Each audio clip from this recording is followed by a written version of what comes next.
Welcome to CSI YouTube channel. Heat and థర్మోడైనమిక్స్లో మనం ఒక్కో టాపిక్ చూస్తున్నాం. ఇప్పుడు థర్మోడైనమిక్స్కి సంబంధించినటువంటి మనకి బేసిక్గా రెగ్యులర్గా వచ్చేటువంటి క్వశ్చన్స్ ఏ టాపిక్స్ మీద ఉన్నాయి అనే వరకు చూస్తున్నాం. సో దాంట్లో థర్మోడైనమిక్స్కి సంబంధించి మనం మెయిన్గా రెండే ఉంటాయి. ఒకటి థర్మోడైనమిక్స్ ఫస్ట్ లా బేస్ చేసుకుని, రెండోది సెకండ్ లా బేస్ చేసుకుని కార్నాట్ ఇంజన్. సో మెయిన్గా ఈ రెండు కాన్సెప్ట్లు చూసి తర్వాత మిగిలినటువంటి టాపిక్స్లోకి డీటెయిల్గా తర్వాత క్లాసులో చూద్దాం.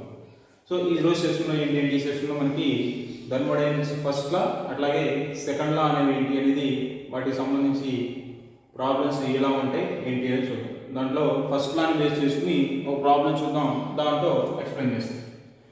A gas is compressed at constant temperature of 50 newtons per meter square from a volume of 10 meter cube to volume of 4 meter cube. Energy of 100 joules then added to gas by heating. Its internal energy is. ఒక వాయువుని 50 newton per metre square పీడనం వద్ద, స్థిర పీడనం వద్ద 10 ఘనమీటర్ల నుంచి 4 ఘనమీటర్లకి ఘనపరిమాణం తగ్గే విధంగా దాని ఘనపరిమాణాన్ని తగ్గించారు. ఆ తర్వాత ఏం చేశారు అంటే 100 జౌళ్ళ ఉష్ణాన్ని ఆ వాయువుకి అందిస్తే దాని అంతర్గత శక్తి, ఇంటర్నల్ ఎనర్జీ ఎలా చేంజ్ అవుతుంది అనేది మనకి క్వశ్చన్. ఇది దేన్ని బేస్ చేస్తుంది అంటే థర్మోడైనమిక్స్ ఫస్ట్ లాని బేస్ చేస్తుంది. సో ఆ థర్మోడైనమిక్స్ ఫస్ట్ లా ఏంటి అంటే మనకి dq is equal to du plus dw అని రాస్తున్నాం. థర్మోడైనమిక్స్ ఫస్ట్ లా ఉష్ణగతిక శాస్త్రం మొదటి నియమము. ఒక వస్తువుకి లేదా ఒక వ్యవస్థకి అందించినటువంటి ఉష్ణం మొత్తము అంతర్గత శక్తిలో మార్పుకు మరియు జరిగిన పనిల మొత్తానికి సమానం అవుతుంది. The amount of heat supplied to the system is equals to algebraic sum of the change in internal energy of the system and work done on the system or by the system అనేది మనకి thermodynamics first లా నుంచి ఈ formula రాసుకుంటాం. dq is equal to du plus dw అని.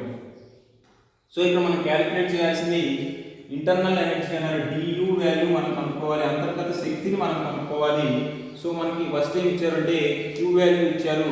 ఎంత అంటే అప్పుడు supply చేసినటువంటి హీట్ ఎనర్జీ q అనేది 100 జౌల్స్ ఇచ్చారు. తర్వాత మనకి dw బదులుగా ఇంకేం ఇచ్చారంటే పీడనం ఇచ్చారు, pressure 50 newton per metre square. Volume ఇచ్చారు v2, v1 ఇచ్చారు. v1 ఇనిషియల్ వాల్యూమ్ ఎంత అంటే 10 మీటర్ క్యూబ్ అని ఇచ్చారు. v2 ఇచ్చారు, అది 4 మీటర్ క్యూబ్.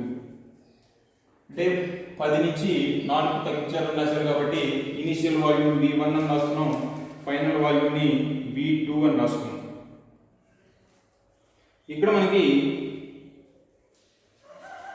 మరి dw వాల్యూ ఎలా తెలుస్తుంది? dw వాల్యూ ఎలా తెలుస్తుంది అంటే ఈ ఫార్ములా నుంచి మనం దీన్ని dq is equal to du plus p into dv అని రాసుకుంటాం. Change in volume dq is equal to du plus p dv అంటే మనకి ఇక్కడ జరిగిన వర్క్ అనేది, పని అనేది p ఇంటూ dv స్థిర పీడనం వద్ద జరిగింది కాబట్టి కేవలం ఘనపరిమాణంలోనే మార్పు వస్తుంది. దాన్ని dv అని రాసుకుంటాం, p ఇంటూ dv అవుతుంది. ఇప్పుడు ఈ వాల్యూస్ అన్నిటిని దాంట్లో సబ్స్టిట్యూట్ చేయొచ్చు. dq అంటే సప్లై చేసినటువంటి heat energy 100 is equal to du plus 50 into ఎప్పుడు కూడా చేంజ్ ఇన్ వాల్యూమ్ అనేది ఫైనల్ 10 మైనస్ రాసుకోగలం కాబట్టి 4 మైనస్ 10 అవుతుంది. That equal to 100 du plus 50 into minus 6. 4 minus 10 అంటే మైనస్ 6 కాబట్టి మైనస్ 6 రాసుకున్నాం. సో ఇక్కడ du is equal to 100.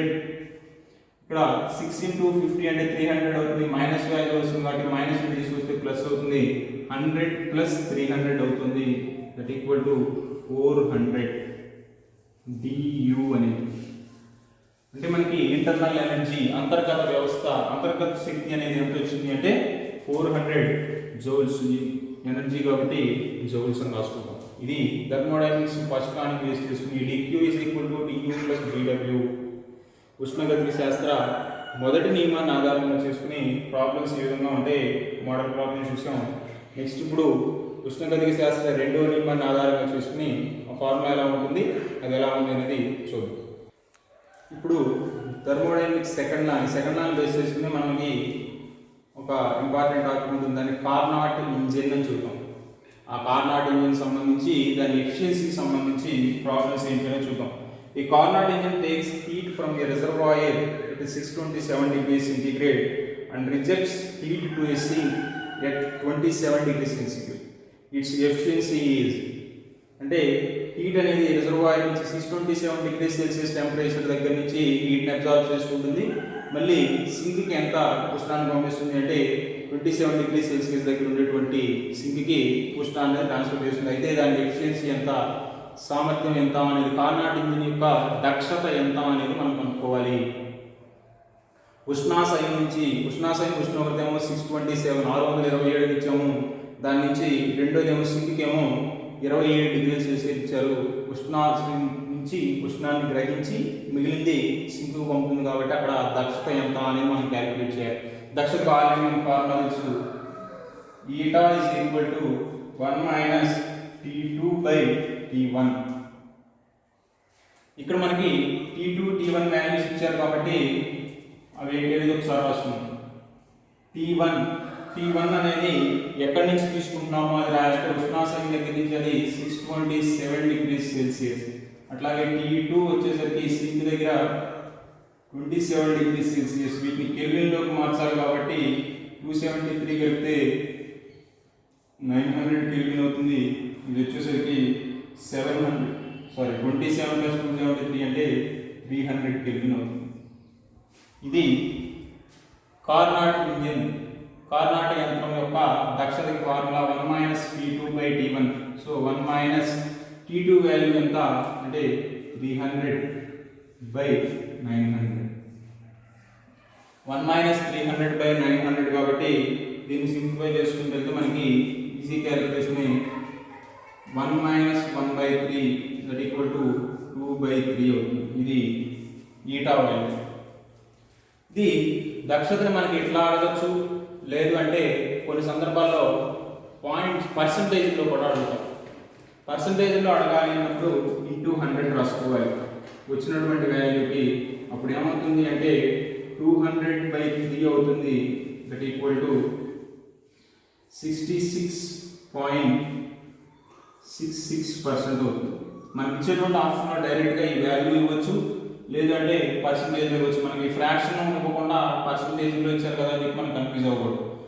So మనకి ఇక్కడ ఆప్షన్స్లో ఫ్రాక్షన్స్ ఉంటేనేమో ఫ్రాక్షన్ ఆపుతాం, లేదంటే దాన్ని పర్సంటేజ్లో కన్వర్ట్ చేసుకునైనా సరే మనం ఈ క్యాలిక్యులేషన్ చేసుకోవచ్చు. ఇదేంటి అంటే ఇది థర్మోడైనమిక్స్ సెకండ్ లా బేస్ చేసుకుని కార్నాట్ ఇంజిన్ ఎలా క్యాలిక్యులేట్ చేయాలి, దాని ఎఫిషియన్సీని దక్షతని ఎలా క్యాలిక్యులేట్ చేయాలి అనేది ఈ ఫార్ములాని బేస్ చేసుకుని మనం చేస్తాం. ఈ మోడల్లో కూడా మనం ప్రాబ్లం రావడం ఛాన్స్ ఉంది.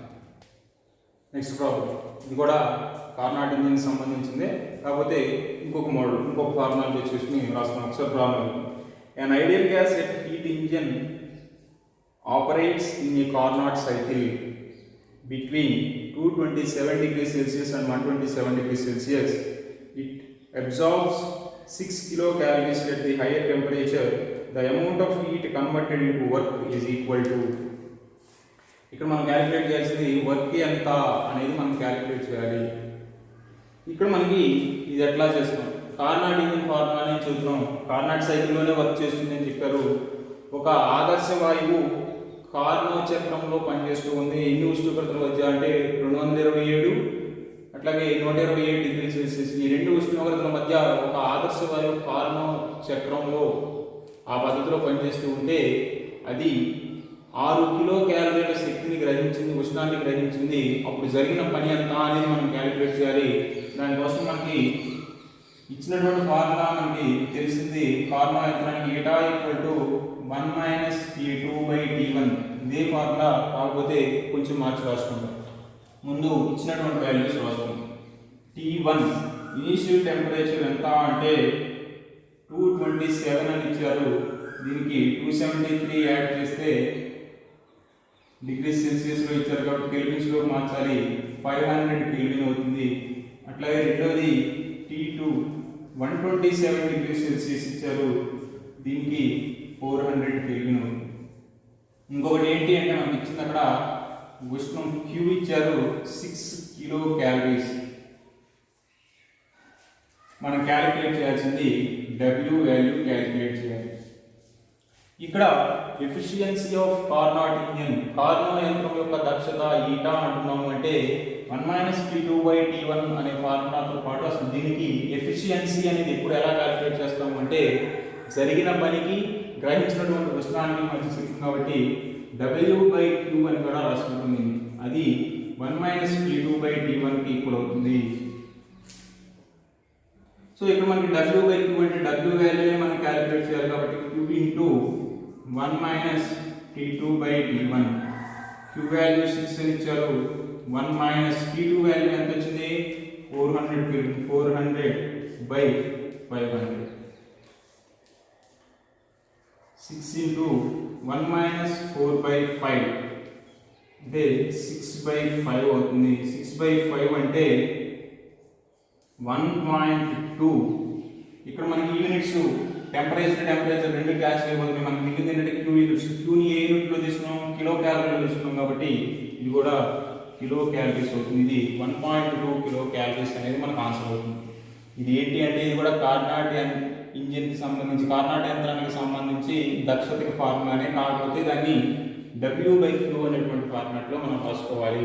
సో దాని నుంచి క్యాలిక్యులేట్ చేసి W వాల్యూ మనకు ఎంత వచ్చింది అంటే 1.2 కిలో క్యాలరీస్ అనేది మనకు ఆన్సర్.